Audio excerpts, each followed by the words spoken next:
Salam alaikum, Mazzoul Fillaoun. Bonjour. On nous avait tellement affirmé, martelé, répété que le terrorisme avait été vaincu et même éradiqué.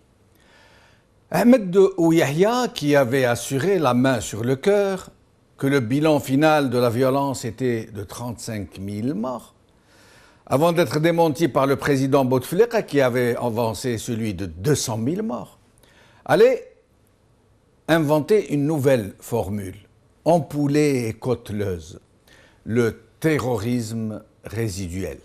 Comme s'il suffisait d'avoir la bouche en cœur pour rassurer la société, pour l'imprégner d'une nuisance minima qui serait toujours là sans réellement peser sur la sécurité nationale. Une invention politicienne en somme, destinée à se payer de mots, sans risque ni fracas. Ces dernières années, depuis que la manne pétrolière avait fait pleuvoir des centaines de milliards de dollars sur le pays, sans que quiconque se foule le poignet seulement, ni encore moins les ménages, la violence s'est soudainement éteinte, un peu comme une braise qu'on jette à l'eau, d'un coup. Un peu comme si un coup de sifflet avait retenti. Quasiment du jour au lendemain, la tragédie a pris fin. La redoutable machine terroriste dont on nous avait dit qu'elle était constituée par des hordes innombrables était une sorte de pieuvre de mort omniprésente, hyperstructurée, dotée de moyens considérables, portée au paroxysme du fanatisme par des prédicateurs illuminés qui exhortaient des zombies ignares et obscurantistes, obnubilés par des promesses de paradis orgiaques. Cette machine de mort et de dévastation n'en finit pourtant pas de nous interpeller, de nous étonner. Et jusqu'à maintenant, beaucoup reste à dire sur cette étrange chose. Et ainsi, pour ce qui est du nombre, il semble qu'il faille revoir à la baisse en quelque... Et quelle baisse, en quelque manière, ces dizaines de milliers de terroristes qu'on nous agitait sous le nez. Il y a aussi ces moyens, ces armements, ces masses d'argent frais venus d'on ne sait où, ces mercenaires étrangers venus, nous disait-on, des contrées les plus improbables. On était presque tenté de demander le terrorisme. Combien de divisions? En fait, et en attendant que les tabous soient levés sur ces questions pour que la vérité soit faite, il semble bien que la réputation de ces pléthores terroristes armés jusqu'aux dents était largement usurpée, largement surfaite. Certains milieux bien informés, même s'ils ne s'expriment pas beaucoup sur la question, nous avaient décrit des groupes épars, en guenilles, qui erraient ici et là, affamés, infestés de vermine, traqués de toutes parts, ne disposant que d'un armement hétéroclite. Dans le meilleur des cas, comme ce fut le cas de l'AIS, ces groupes étaient relativement, partiellement ou totalement sous contrôle, parfois appelés à jouer un rôle pour le moins équivoque. Ces groupes terroristes, tout particulièrement les JIA, groupes islamiques armés, sorte d'entreprises multiservices qui s'adonnaient tout autant à la contrebande, au banditisme, aux rackets, aux enlèvements, à la séquestration, qu'à la jouissance des butins qu'ils arrachaient à leurs victimes, où des esclaves sexuels étaient devenus une sorte de rituel, ces groupes-là pratiquaient la terreur comme un professionnel assure une prestation, à croire qu'ils étaient payés pour le faire.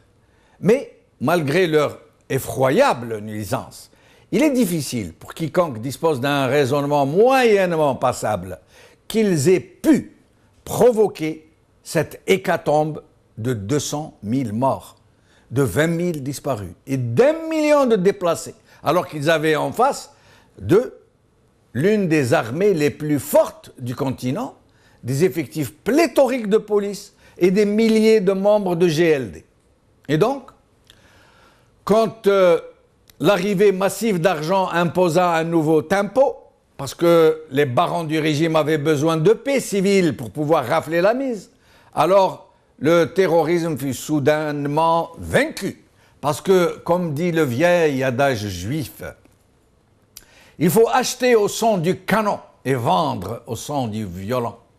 Le temps des violons fut donc annoncé à coups de mesures sur la concorde civile, à coups de tambour, réconciliation nationale et autres dispositifs destinés à absoudre des crimes contre l'humanité, pour les appeler comme ils devraient l'être, à faire descendre les amis des maquis, à leur offrir l'impunité en même temps que le repos du guerrier.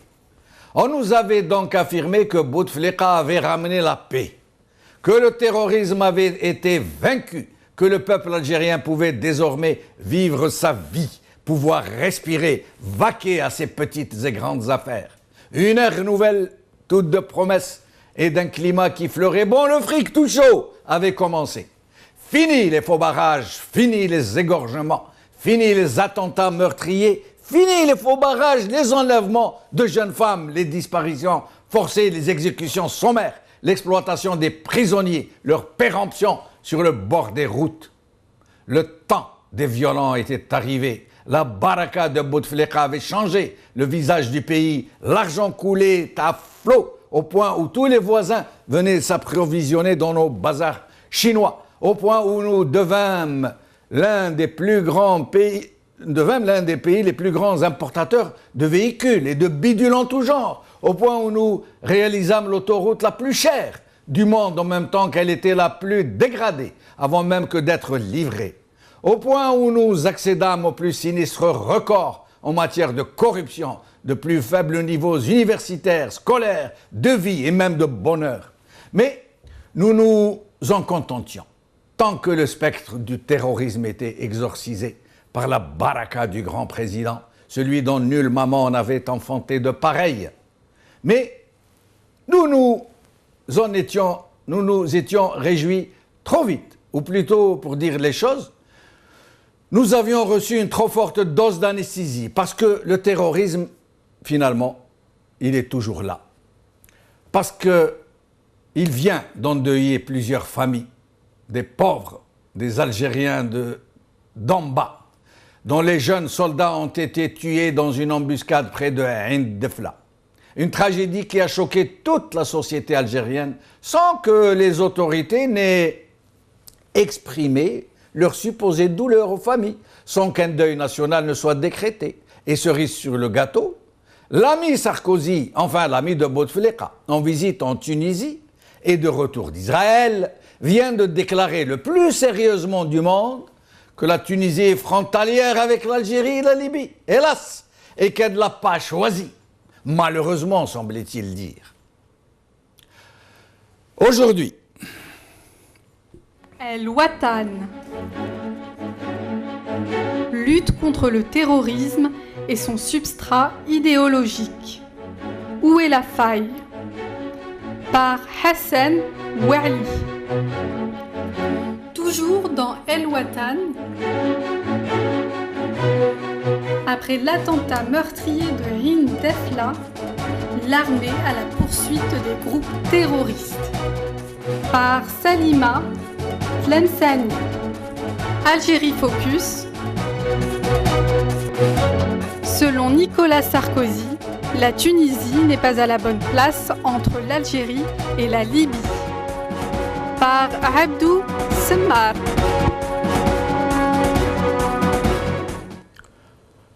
Avant de recevoir nos invités, nous allons écouter Nicolas Sarkozy dans ses déclarations de Tunisie.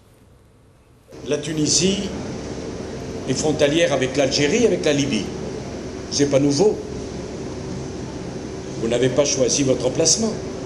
Vous n'avez pas choisi votre emplacement. Vous n'avez pas choisi votre emplacement. L'Algérie, qu'en sera-t-il dans l'avenir de son développement, de sa situation? C'est un sujet qui, me semble-t-il, doit être traité dans le cadre de l'Union pour la Méditerranée.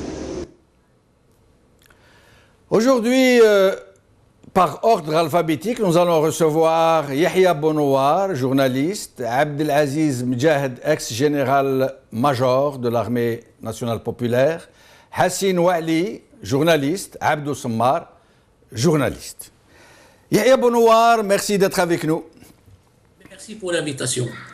Alors Yahya, c'est quoi toute cette absence de réaction après une telle tragédie? Et je vais rappeler un petit fait, Yahya, dont on avait parlé ensemble, vous et moi. Vous vous rappelez de l'accident de ski de la reine Béatrix des Pays-Bas? Oui. Et Bouteflika avait envoyé un vibrant message de sympathie à la reine Béatrix et il a déploré l'accident de ski de son fils. Et là, pourquoi il n'envoie pas un message aux familles des victimes? Pourquoi cette totale absence de réaction? C'est une règle chez Bouteflika. Il considère que le peuple algérien, d'une manière générale, ne mérite ni réaction, ni compassion, ni solidarité, y compris quand ce sont des soldats qui meurent. Le seul qui mérite un mouvement de solidarité, si jamais il lui arrive quelque chose, c'est lui. Rappelons que Bouteflika se prend pour un demi-prophète, pour ne pas dire autre chose. Deuxièmement, il faut savoir que Bouteflika n'a jamais condamné l'islamisme radical, le salafisme. En Algérie, vous pouvez être salafiste, vous pouvez être daïchiste et l'affirmer dans les médias publiquement, le revendiquer. Si vous ne critiquez pas Bouteflika à côté, vous êtes libre d'être daïchiste et de faire votre propagande tranquillement.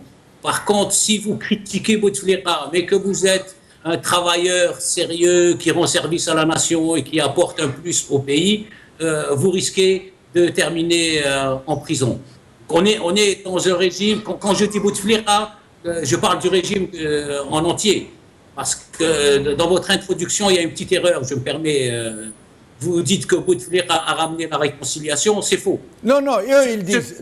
J'ai dit... Ceux qui sont réconciliés, ce sont les généraux. Yahya, pardon. Eux, ils disent Bouteflika a ramené la paix. C'est pas moi, hein. Moi je dis... Ce qui est faux. Ouais. Les négociations entre les généraux, notamment Smaïl qui est décédé et Tawfiq, et les islamistes dans les maquis, dont Madani Mzrag, ont commencé en 95, se sont terminés en 97. Zerouel était contre. Ils l'ont poussé à partir et ils ont ramené Bouteflika pour vendre cette réconciliation. Donc ce n'est pas Bouteflika qui a fait la réconciliation, ça s'est fait entre ceux qui se battaient sur le terrain, ceux qui sont entretués.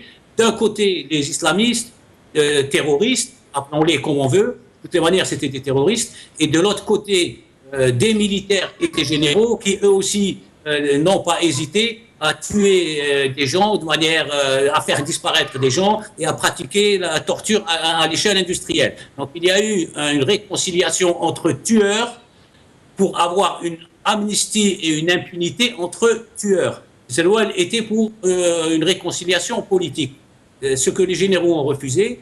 Et voilà ce qu'est la réconciliation en Algérie. Ce n'est pas une réconciliation politique, c'est une réconciliation entre tueurs. Je me tais sur tes crimes et tu te tais sur les miens et on n'en parle plus et ça, depuis 15 ans, on est dans cette situation. Restez avec nous, Yahya Bonouar. Nous avons avec nous justement le général-major Abdelaziz Mjahed. Merci d'être avec nous, Abdelaziz Mjahed. Alors, que répondez-vous à Yahya qui dit que finalement cette réconciliation, d'abord, elle n'a pas été ramenée par Abdelaziz Bouteflika et qu'ensuite, finalement, c'est une sorte de deal entre criminels d'un côté et de l'autre pour s'auto-absoudre? Je m'excuse, mais je n'ai pas à répondre à ce qui vient d'être dit. Moi, je m'incline devant la mémoire des martyrs du devoir et j'adresse mes sincères condoléances aux familles des martyrs et aux patriotes de ce peuple. Ce qui vient d'être dit ne m'intéresse pas. Si vous avez des questions à me poser, marhaba bik. Alors, à votre avis, comment expliquez-vous cette totale absence de réactivité, y compris de la part du vice-ministre de la Défense? Premièrement, commencer par définir c'est quoi le terrorisme, quels sont les objectifs du terrorisme, quel est le dessein du terroriste. Commencer par ça. Une fois qu'on a défini ce que c'est le terrorisme, on pourra discuter. Premièrement, ce terrorisme qui est utilisé comme arme politique par les puissants, on sait qu'elle sert de diversion, ils font des écrans de fumée pour détourner l'attention de ce qui se passe. Il me semble que depuis plus de 40 ans, depuis le Sahara occidental, depuis l'occupation du Sahara occidental par le régime du Makhzen, et qui en même temps, il y a eu la guerre civile au Liban en 1975, avec la création du Safari Club, et chercher qu'est-ce que c'est le Safari Club, qui ont ouvert la voie à Sadat pour aller à Jérusalem. Et aujourd'hui, on assiste à la deuxième mi-temps de ce plan. Ce qui s'est passé la semaine passée à Riyad, Khalid Meshal, qui est reçu au palais saoudien, en même temps un dirigeant, un dignitaire de saoudien qui se rend à Jérusalem, et Jérusalem qui commence à préparer un accord avec Hamas. Alors, voyez tout ce qui se passe dans cette région du monde, et vous allez comprendre pourquoi il y a le terrorisme et comment on utilise le terrorisme et dans quel sens ces opérations sont menées. Maintenant, vous vous attachez à certains détails. Anna, ça ne m'intéresse pas de discuter ce genre de détails. Mais ce sont des détails significatifs. Qu'est-ce qui empêche le chef de l'État d'adresser un message? C'est une règle. Qu'est-ce qui empêche de décréter un deuil national? Qu'est-ce qui empêche d'accorder la médaille de bravoure qui a été accordée à des généraux qui sont derrière leur bureau à ces soldats morts pour la patrie? Ce ne sont pas des détails qui n'ont pas d'importance, puisqu'ils en ont dans le sens de la population et de l'opinion publique. Écoutez, les martyrs qui sont tombés, on trouve la considération et la reconnaissance de l'ensemble, dans toutes les parties de notre peuple. Notre peuple connaît le prix du sacrifice, et demander aux femmes et aux enfants de ce peuple, ils peuvent donner des leçons à quiconque. Ce qui fait, pour ça, ça ne nous intéresse pas. Dites-nous qui sont les commanditaires, quel est l'intérêt de ces gens-là, pour qui ils travaillent, qui les manipule, et parlez-nous un peu des 450 terroristes qui ont été arrêtés hier ou avant-hier par le régime saoudien, qui, lui, les a fabriqués pendant des décennies. Pourquoi vous n'attaquez pas, vous ne dévoilez pas, et vous ne dites pas la vérité sur ce qui se passe? Comment se fait-il que ces terroristes, quand ils sont envoyés en Syrie, en Irak, on les appelle djihadistes, et vous les appelez, quand ils viennent en Europe, terroristes? Non, mais écoutez, Abdelaziz Djihad, moi je n'appelle rien du tout. Moi je n'appelle rien du tout. Ne commettez pas cette Non, je vous arrête, je me permets de vous interrompre. Moi, personnellement, je laisse mes invités s'exprimer, dire tout ce qu'ils veulent. Il n'y a aucune bride. Et à l'occasion, je vous pose la question. L'armée algérienne a été accusée par des gens très impartiaux, y compris des gens qui viennent de son sein, d'avoir elle-même créé le terrorisme pédagogique. Vous partez de ça. Qui a inventé ce mensonge? Cherchez le Sarkozy, là, ce voyou de la République. Qu'est-ce qu'il a provoqué en Libye? Et il vient hier de parler de l'Algérie. C'est une menace pour la Tunisie. C'est pour ça que vous... Non, mais on ne parle pas de ça, Djihad. Mais parlons de tout. Parlons de tout, pas uniquement ça. Non, on y vient. Ça fait partie des questions. Pourquoi ça vous dérange? Non, ça ne me dérange pas. Ça me dérange pas. Vérité qui vos alliés, ou bien, je ne sais pas, vos amis, quand ils sont dévoilés, ça vous dérange. Qu'est-ce qui se passe? Moi, écoutez, Général Abdelaziz Mjahd, moi je n'ai pas d'amis en la matière, moi je suis journaliste, j'exprime ma propre opinion. Je vous ai posé la question de savoir ce que vous pensez des gens qui ont dit que l'armée algérienne, notamment le DRS, puisque vous parlez de la vision globale du terrorisme, moi je vous parle de cette thèse qui circule, il y a de nombreux témoins qui parlent de la création du terrorisme pédagogique par l'armée algérienne. Mais écoutez-moi, monsieur, quand vous avez le monopole des médias, qu'il soit, comment il s'appelle avec le Britannique, avec l'Australien, et avec le Walid ibn Talal, pratiquement, et en plus les Israéliens qui ont I-24 plus quelques moyens de presse français, ils ont le monopole des moyens médiatiques, et ils façonnent et empoisonnent l'opinion. Et pourquoi le régime algérien n'a pas le monopole sur les médias algériens? Vous savez bien que le terrorisme, c'est une guerre psychologique, et le théâtre d'opération, c'est l'opinion. Vous ne croyez pas si bien dire, restez avec nous, Abdelaziz Mjahd, je reviens à vous dans un instant. Nous n'arrivons pas à joindre Hassan Ouali, puisque j'annonce par ordre alphabétique. Donc Abdou Sammar qui est avec nous, en Skype aussi. Bonjour Jamal, merci pour l'invitation. Bonjour Abdou Sammar. Alors,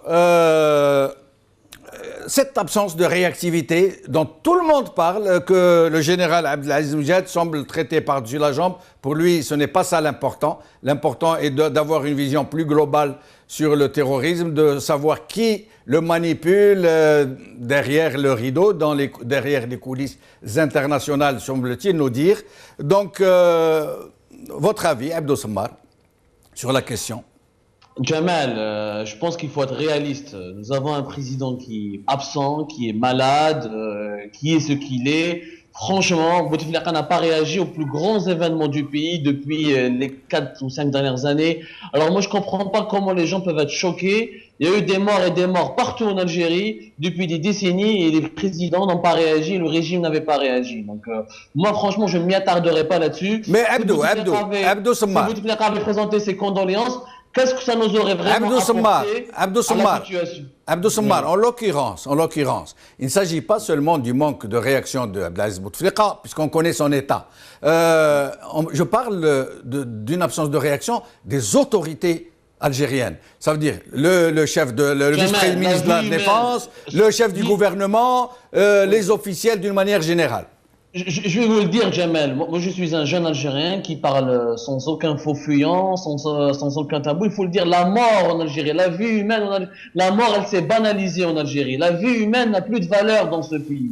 Voilà où est-ce qu'on en est arrivé. La vie humaine n'a plus de valeur. Dans un pays où vous avez 80 morts en une semaine à cause d'accidents de la route, dans un pays où on peut mourir pour un rien d'un rien et pour tout, la vie a perdu complètement son sens. Quelle est la valeur, quel est le sens dans la vie, dans un pays où il y a eu 200 000 morts, sans procès, sans justice, sans qu'on sache qui est le criminel, sans aucun travail de mémoire. On a plus de 10 000 disparus, dont les parents, dont les mères passent chaque Eid en pleurant la disparition de leurs enfants, et personne ne pense à elle, et personne ne s'en préoccupe de la vérité. La vie humaine, elle s'est complètement banalisée. Donc le régime algérien, il a banalisé la mort, il a absolument enlevé toute dimension. Oui, mais Abdou,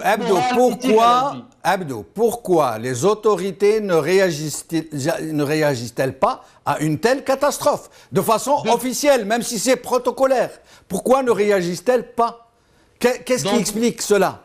Moi, les interlocuteurs que j'ai interrogés de mon côté, qui sont proches du Sirail ou qui font partie du Sirail, ils reconnaissent leurs problèmes de communication. Depuis des années, ils disent qu'on ne sait pas communiquer, etc. D'un autre côté, tu as d'autres interlocuteurs qui disent qu'on ne veut pas communiquer. Nous sommes en guerre contre le terrorisme.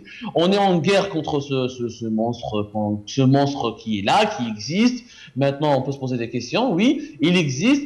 Communiquer, montrer son affection, montrer son affect, pour les décideurs algériens, c'est montrer sa faiblesse. Voilà comment elle est leur logique. Elle est certainement vieillotte, elle est certainement dépassée. Est-ce qu'elle correspond à cette époque ou elle correspond pas à cette époque? C'est un autre sujet. Mais cette logique, on la connaît. Je vous rappelle, pourquoi les pauvres soldats, Allah yarhamhum, de Ain Defla, ils ont causé une vague d'émotion nationale? Parce qu'il y avait uniquement les réseaux sociaux. Uniquement les réseaux sociaux où nous, la presse électronique, on a pris de l'ampleur, on a des blogueurs et des Facebookers qui ont révélé leurs photos, qui ont révélé leur histoire. Mais le même nombre de morts, la même tragédie, elle a eu lieu déjà à Bouira. Rappelez-vous de Bouira en 2012 ou en 2013, je me rappelle très bien. Il y a eu pratiquement 12 morts ou 13 morts de soldats qui ont été assassinés dans des conditions aussi atroces. Personne n'en avait parlé parce que le taux de pénétration d'Internet n'avait pas évolué à l'époque. Tout simplement. Mais justement, Abdou, à propos de réseaux sociaux, il faut appeler les choses par leur nom, c'est quasiment l'hystérie ces fameux terroristes qui commencent par exposer les photos des soldats, des armements qu'ils leur ont pris, de leurs habits dont ils les avaient dépouillés, etc. Et après, quand ils ont été abattus, ces mêmes terroristes, ces mêmes djihadistes, on les appelle comme on voudra, ont eux-mêmes été exposés dans des positions absolument effroyables, dans des scènes vraiment choquantes, et tout le monde semble s'y complaire. Vous ne trouvez pas que c'est vraiment barbare d'un côté comme de l'autre? Ce que je trouve, d'abord, je n'ai pas eu le moyen de vérifier l'authenticité et la véracité des photos des terroristes qui ont été diffusées sur les réseaux sociaux. Moi, j'ai relevé que beaucoup de photos qui proviennent de la Syrie, de l'Irak, de d'autres pays, se sont retrouvées, on les a pris, on les a manipulés et on veut nous faire croire qu'il y a eu 41, qu'il y a eu une trentaine de terroristes, etc.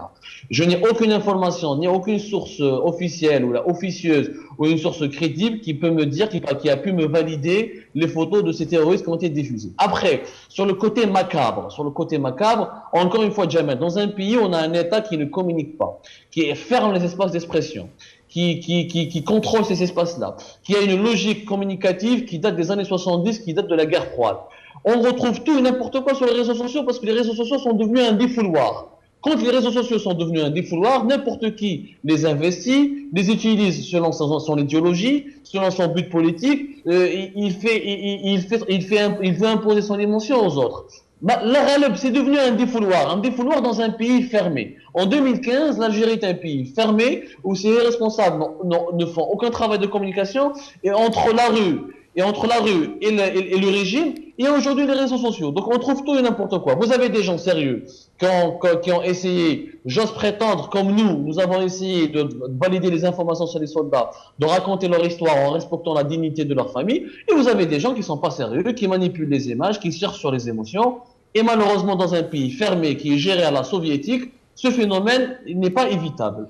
Restez avec nous, Abdou Sammar. Yahya Bounoir, à propos du même sujet, cette débauche de photos, j'allais dire, monstrueuses, où on voit des êtres humains complètement déchiquetés, pleins de sang, exposés dans des postures absolument choquantes. Qu'est-ce que vous en pensez? Qui est en train de diffuser ce genre d'images? Alors je ne sais pas. Par contre, c'est très dangereux. Nous avons connu ça au début des années 90, la haine et la division.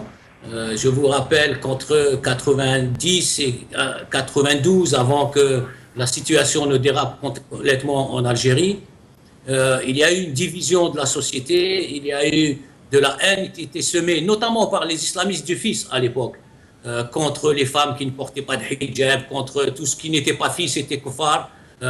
Et ça a partagé, coupé la société en deux, et ce qui a permis une explosion de violence et une radicalisation des deux camps, les uns prenant les armes et assassinant les intellectuels, les journalistes, les policiers, et les autres applaudissant à chaque fois qu'il y avait un communiqué de l'armée qui disait qu'on avait tué 5, 10, 15 terroristes.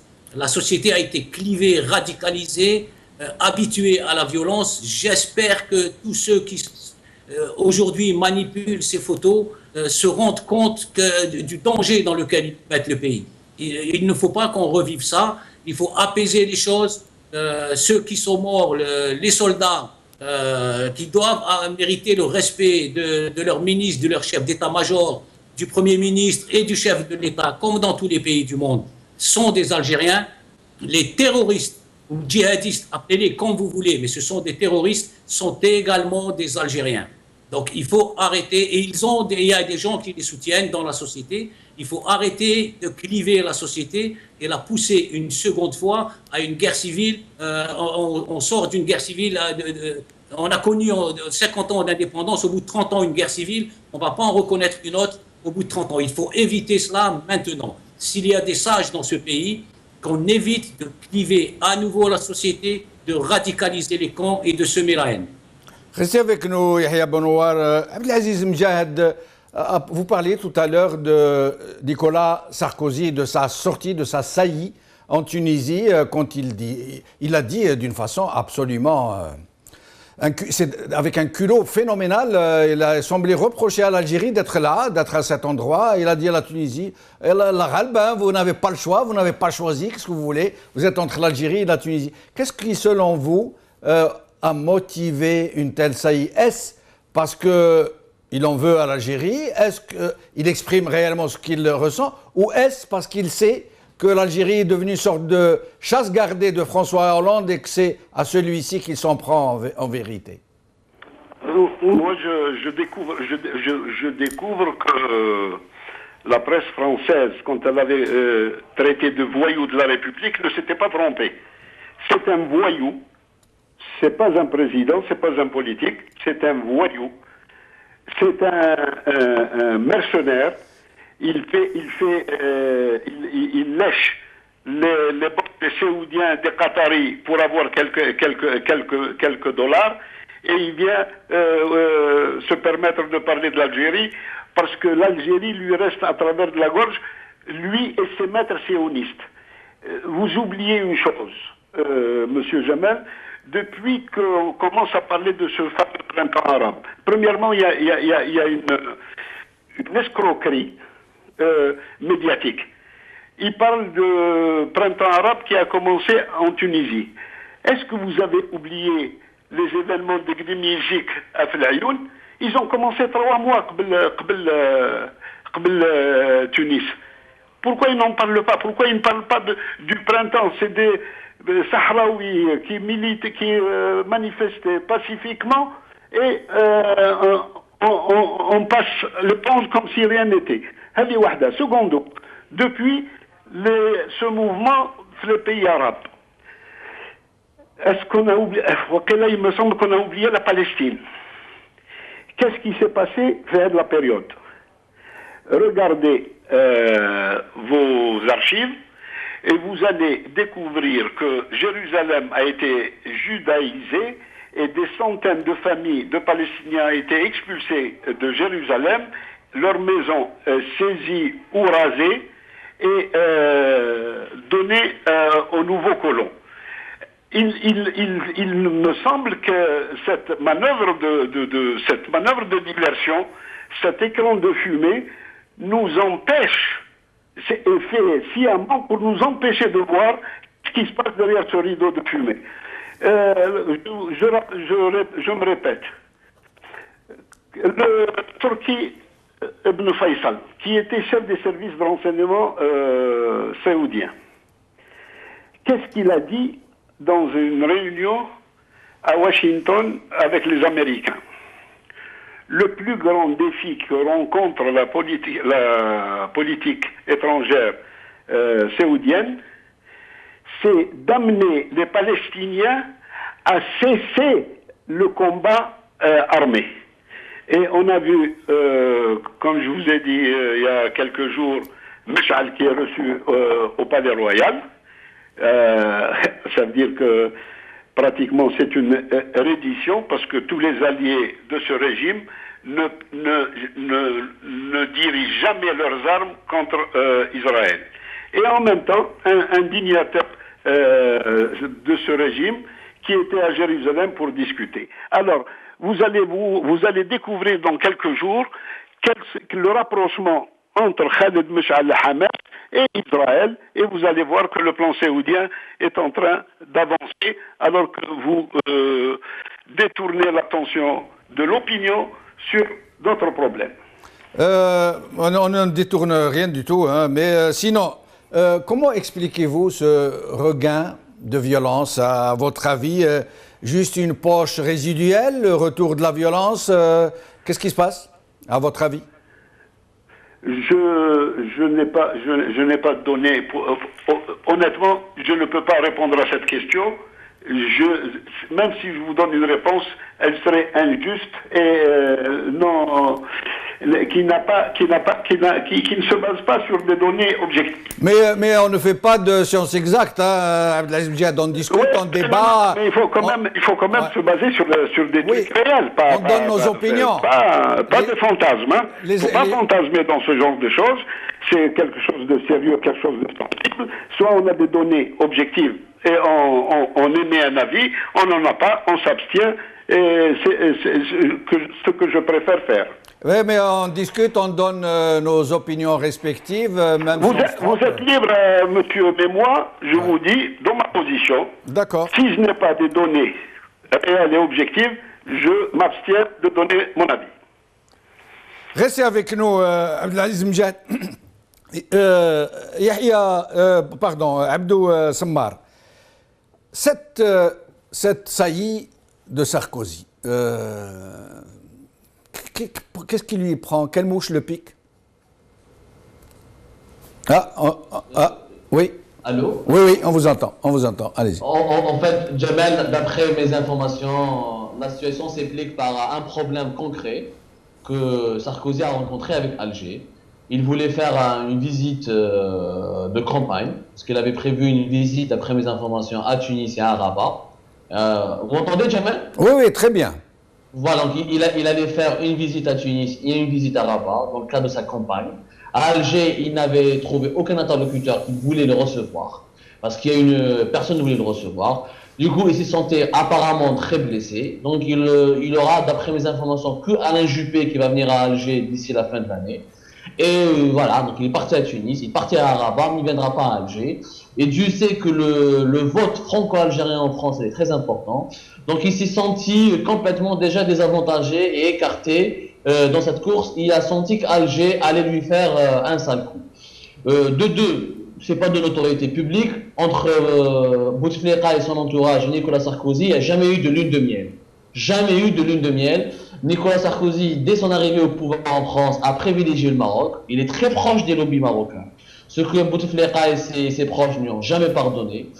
C'est de notoriété publique que Bouteflika et ses proches avaient soutenu le vote en France avec les associations franco-algériennes. Ils avaient demandé, ils avaient milité dans les coulisses pour que François Hollande arrive au pouvoir au détriment de Nicolas Sarkozy. Donc, les problèmes entre Alger et Nicolas Sarkozy ne sont pas du tout récents. C'est une vieille rancune et ça s'explique. Maintenant, de deux, il y a une raison géopolitique. Encore une fois, Nicolas Sarkozy, c'est l'ami de Rabat, c'est l'ami du Marzen. Pour lui, l'Algérie, c'est quelque chose qu'il faut absolument critiquer, qu'il faut absolument... Il sert ses intérêts. Pour moi, c'est de bonne guerre. Moi, ça ne m'étonne pas. Ce qui m'étonne, c'est le manque d'élégance et le manque de stratégie politique. Parce que s'attaquer de cette manière à l'Algérie, quelque part, il a présenté ce pays, il a présenté l'Algérie comme s'il s'agissait d'une Somalie ou d'un Irak ou d'un Afghanistan dont il fallait parler. Dans l'avenir, il fallait qu'il soit discuté dans une organisation internationale.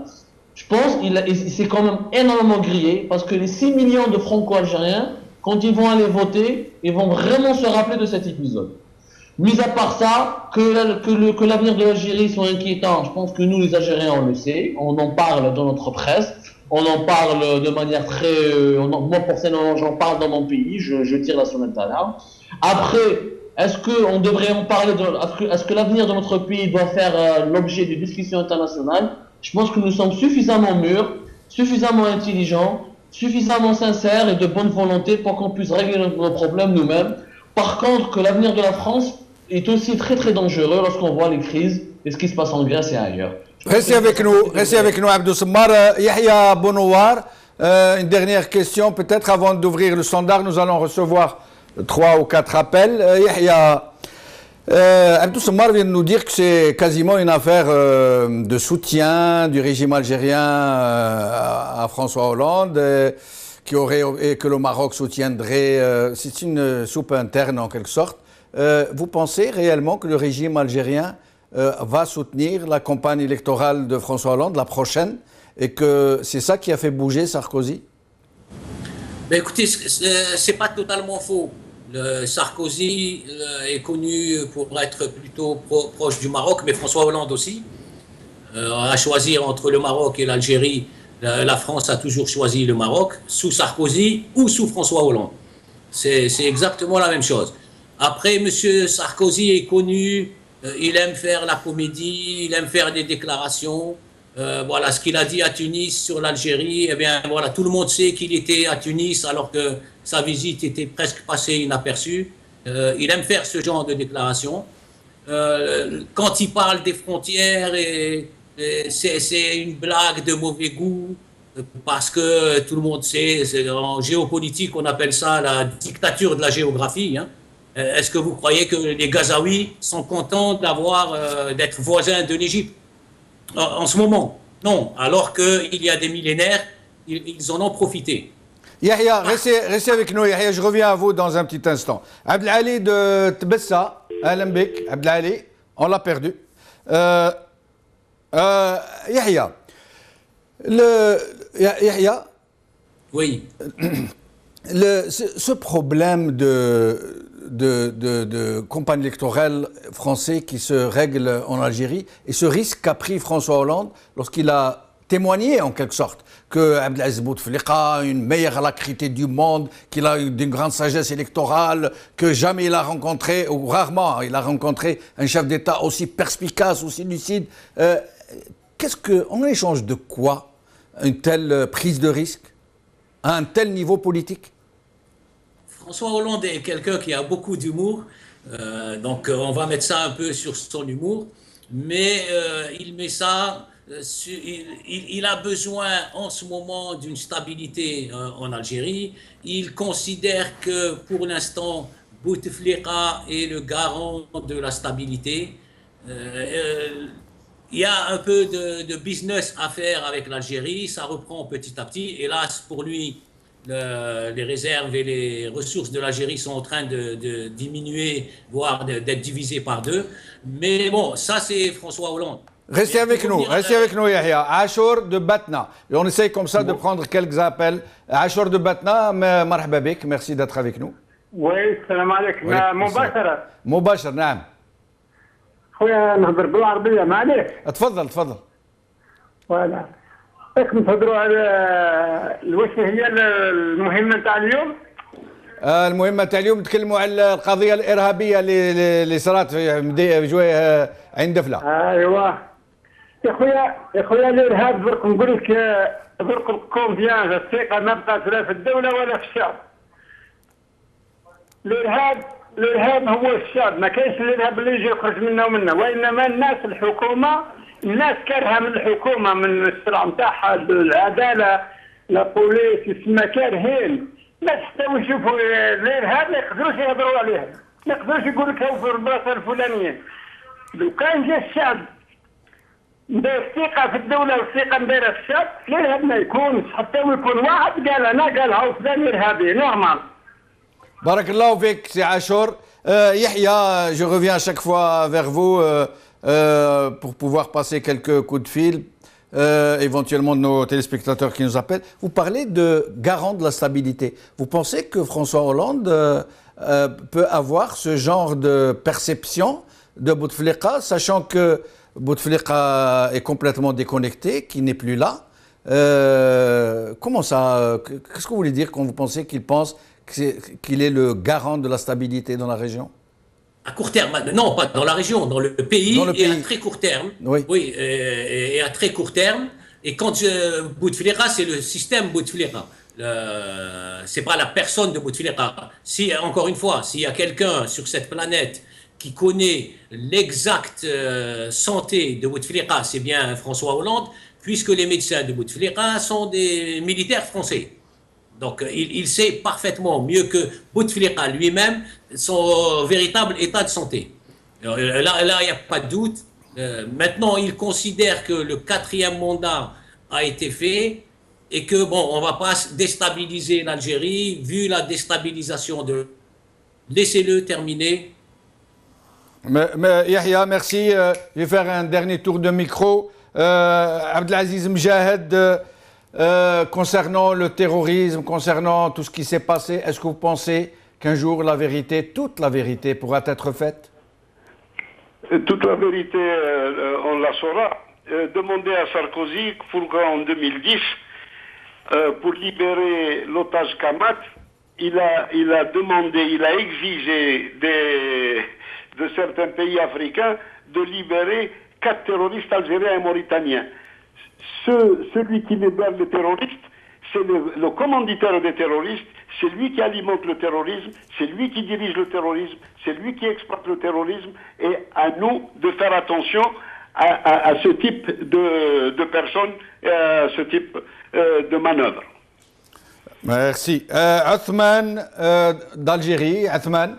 اسمع انا نهضر على هذاك ساركوزي وهذاك جاكوب هذاك راحوا لتونس هذوك كاع سي دي سيونيست يفو سافوار سي دي سيونيست اونتي الجيري الو غير شفتهم الو سي دي بيرتورباتور déstabiliser votre pays, l'Algérie. D'accord, voilà. Merci Othman. Abdou Sammar, est-ce que vous pensez que, vous savez, les Algériens ont très peur, ils ont très peur que la violence puisse se réoccuper la société, ils sont trop choqués, trop traumatisés pour pouvoir l'appréhender seulement. Vous pensez qu'il y a un risque que ça redémarre, que ça repart? Écoutez Jamal, le terrorisme se nourrit des injustices et des inégalités sociales qui pourrissent la vie des Algériens. Le terrorisme il profite de la misère sociale, et de la hogra, des grandes inégalités, du fait qu'une minorité prend toutes les richesses du pays d'une majorité qui vit dans la misère et qui rêve de manger 1 kilo de sardines ou qui rêve même, qui fantasme sur 1 kilo de crevettes ou sur quelques légumes ou quelques fruits. Tant que ces injustices sociales ne sont pas corrigées, tant qu'il n'y a pas un débat national sur comment faire de notre société une société tolérante. Mais Abdou Sammar, les injustices sociales, elles vont repartir de plus belle parce que maintenant il n'y a plus d'argent. À un moment où l'argent coulait à flot et il y avait des injustices criantes. Maintenant que l'argent, qu'ils viennent de perdre la moitié des ressources qu'ils engrangeaient annuellement, ça va s'accentuer. C'est pas l'argent qui va disparaître, c'est le pétrole qui va disparaître. Et franchement, l'argent du pétrole algérien, les Algériens ordinaires n'en ont pas profité énormément. Mais à part avec quelques baguettes de pain, un peu de logement social, il y a quelques litres d'essence. Mais la disparition du pétrole ne signifie pas la disparition de l'argent. C'est à nous, les Algériens, de rompre avec cette culture rentière. Parce que c'est cette culture rentière qui a créé les inégalités, qui a créé une caste, une véritable caste de dirigeants qui peut se maintenir à vie. Pour moi, au contraire, moi j'attends le jour où le pétrole va disparaître. Parce que ce jour-là, on sera obligé de retrousser les manches. On laissera obligé de travailler les honnêtes. Ce jour-là, on va privilégier la méritocratie. On va obliger la culture de l'effort. On va donner la chance aux gens qui travailleront d'accéder au pouvoir gérer ce pays avec une véritable gouvernance rationnelle. Ce jour-là, on pourra en finir avec le terrorisme. L'armée algérienne, aujourd'hui, je vous rappelle, et cette information, elle est passée inaperçue. Dans la revue Jaish, elle a fait un éditorial où elle a reconnu, contrairement à Ahmed Gaïd Saleh et à nos généraux, qui parlent de terrorisme résidentiel, elle a dit ceci en texto, l'élargissement du champ de l'action terroriste. Et elle a appelé au sentiment d'appartenance nationale, elle a appelé au sens patriotique, elle a appelé, je le dis, elle-même elle le dit, c'est l'armée algérienne, à consolider, à constituer le front intérieur. Ce front intérieur, ça veut dire quoi? Ça veut dire que l'armée, elle le dit, ce n'est pas à elle de lutter uniquement face au terrorisme. Les armes, les chars, les MiG, les Kalachnikov ne feront jamais disparaître le terrorisme. Merci Abdou. Merci Abdou Sammar, notre temps, l'émission est arrivée à son terme malheureusement. Désolé de vous interrompre Abdou. Espérons que le terrorisme restera seulement résiduel, pas résidentiel, comme vient de le dire Abdou Sammar dans un lapsus. Hein. Mais sinon, merci à mes 3 invités, merci à Yahya Bounouar, merci à Abdelaziz Mjahed, merci à Abdou Sammar, en espérant les retrouver tous 3 dans une prochaine émission. Salam alaikum, qawala khair, slama.